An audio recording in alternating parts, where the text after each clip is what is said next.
As many of you may not know, when Castoria first hit the NA version of the game, I tried to get every really bad looper to Arts Loop just to show how broken Castoria was, and my greatest challenge is a recreation going on in the background right now where we tried to get Nero to farm, and while it wasn't pretty, she did technically get the job done.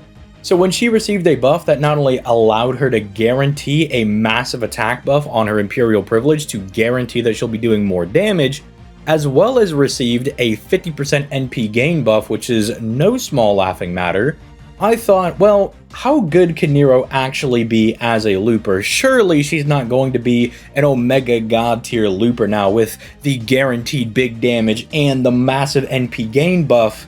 And so I decided to do some testing that I'm going to share with you guys in this video, and spoiler alert, I'm impressed that she's able to loop at all now with some level of consistency, but she is not going to be replacing your Ibukis, your Summer Melusines, your Summer Masashis even, who have higher hit NPs and just generally do more damage. See, one of the weaknesses of Nero is that she has a one-hit NP, so you are not going to be getting any overkill on your NP, which means you're not going to be getting that additional NP refund that all of the other servants have access to. So she's already at a weakness, a huge disadvantage right there. So the fact that you can get her to start refunding anywhere from 49 to 69% NP, I would say that's rather impressive considering where we came from. If you're looking at the screen right now for the recreation of us trying to use Nero on the NA version, right? We're still fighting casters and we're barely getting any refund back. So come along with me, witness the fruits of my labor, and just see how much Nero has improved from there to now being able to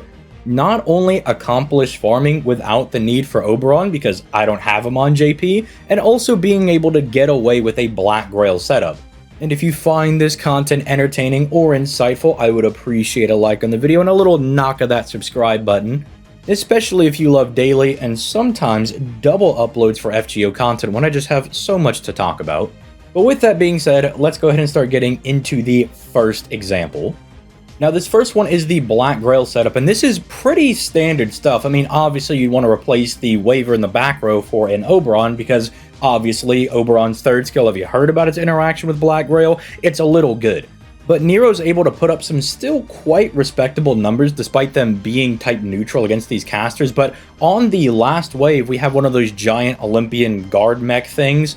And because Nero only has one NP hit, you can see exactly how much damage she does to each individual enemy. And she hits that guy for 333,000 damage, which again, isn't the most mind-blowing damage. I know, we have guys that can do 500,000, 700,000, a million damage, right?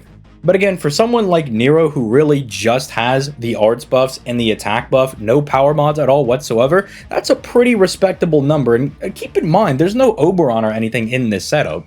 The Black Grail isn't even max limit broken. It has one dupe into it, so yeah, it's level 40. It's getting a little bit of extra stats, but it's not like it's getting the massive jump from 60% to 80% NP damage. And again, some of the refund numbers on this aren't all that bad. In fact, if you're playing on JP right now, sure, you're not going to be using her on any 90++ nodes or anything anytime soon. But if you have to hit a 90+ node because maybe it has a map that you would rather go farm, or you just can't do the 90++ for the specific event, Nero might actually be an option going into some of those quests, especially in a multi-core setup where she probably only needs to loop her NP back one additional time because you'll have like a single target or somebody else taking out, say, like the middle enemy or the starting enemy. And her being able to hit those 300k levels of damage is not bad for 90+. I mean, again, it's not the most earth-shatteringly broken thing I've ever seen, but it is respectable in some capacity considering that she kind of came from nothing. Again, not the most broken servant on the planet with these farming numbers, but it is still good regardless, and I do think is worthy of some type of praise. Next, I brought her to go fight Berserkers because Berserkers are notorious for giving you the least amount of NP refund back, and I'm not gonna lie, I was a little bit worried about this one. The Black Grail one didn't exactly pan out. It might have been one of those things where if we had Oberon who gives you that 70% as opposed to like the Waver 50%, we might have been able to eke by on this one. I'm not quite sure though, because my Nero just doesn't really refund enough of that NP back. I think it's one of those situations where you have to use some kind of starting charge CE. The one I opted for was the one that I think most people have available to them.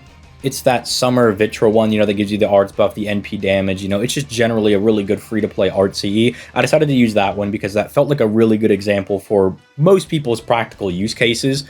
And if you're really good at managing your NP, she is able to get through, although you will see on the final node, she doesn't quite take out the Cerberus because it's like 110k HP or something along those lines, and she misses it by about 20,000, but it's type neutral and it's a little bit larger. Again, we had to remove the Black Grail because she wasn't quite getting enough NP refund back because of the Berserkers, but it is still neat that she's able to get the job done. I mean, it's a far cry from having to use a maximum broken kaleidoscope against casters, that we have on the NA version of the game. So being able to use, I guess, a more beneficial CE that gives you more offensive buffs, because K-Scope only gives you the attacks buff, which is nice and all, but you'd also like to get, NP damage and arts buffs and all that other good stuff. Which, also keep in mind, if we did have Oberon, we would have way more damage than if we were just plug seating in a Waver, because Waver gives you the attack buff, which is really nice, but the defensive buff and the crit damage buff don't really do anything for us.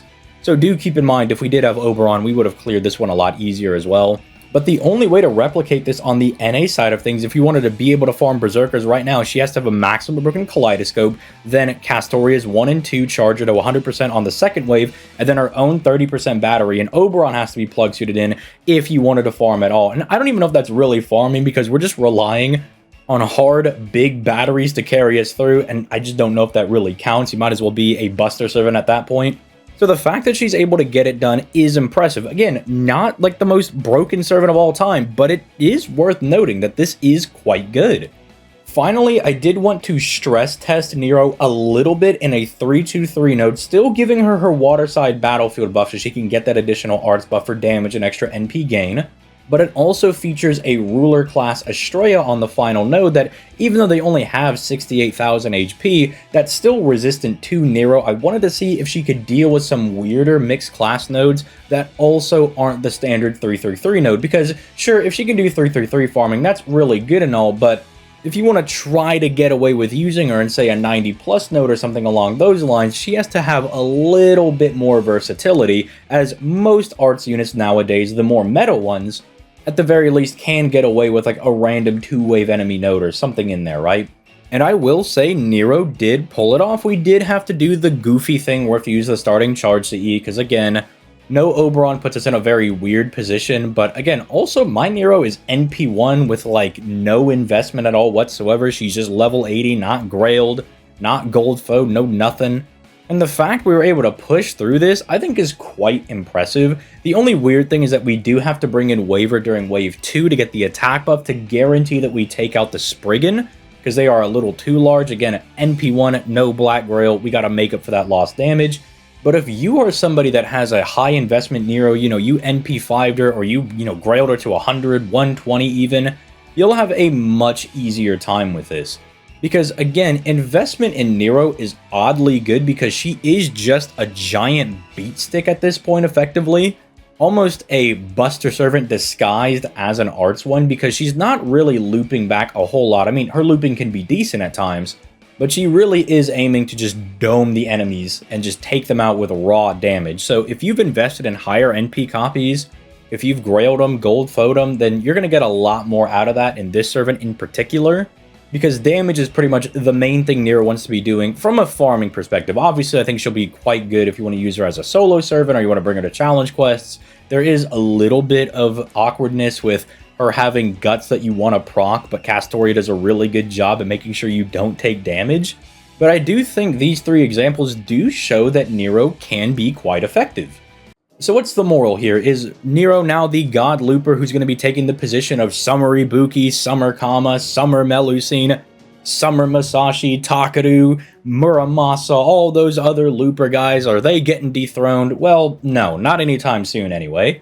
Maybe if they finally implement that update where they wanted to fix the hits on older servants and they gave her even a 3 to 4 hit NP, then yeah, I could see her being pretty high up there if they ever did that update, but until they do that, it's more impressive than anything, because as you guys saw at the very beginning, Nero was really not able to do any looping at all. Having a 1-hit AoE NP for an arts or a quick unit is such an uphill battle for them, because they really do rely on getting those overkill hits to get extra NP refund back. So not being able to do that is an absolute death sentence for them. So the fact that she's able to scrape by at all, and maybe even saying scrape by is too mean, the fact that she's able to do decently well, I think is more impressive than anything, and I think it'll be one of those things that if you really like Nero, sure, you can get away with using her, but for someone like me who likes to use on-theme servants during events, it's just nice that now I have another option, that if there's an event going on that happens to have Nero on the event bonus, I can now crack her out and just start using her to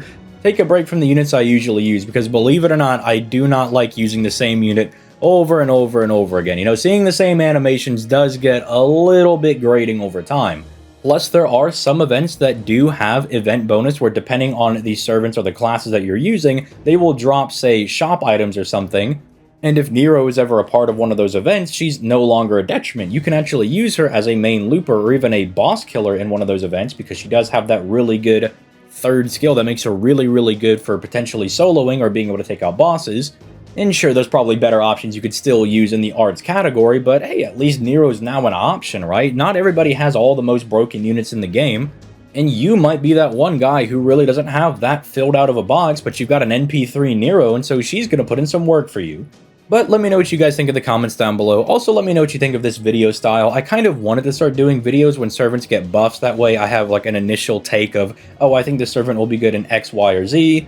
I get to read some of the comments to see if I missed any interactions potentially, and then I actually wanted to do testing like this in a separate video so I could actually show some of the results for people that may not have these units or may not have them fully maxed out or anything. I know you'll probably go around and see, oh, this crazy, obscene Nero setup, she's NP5, Black Grail, Oberon, the whole 9 yards, but not everybody's got that.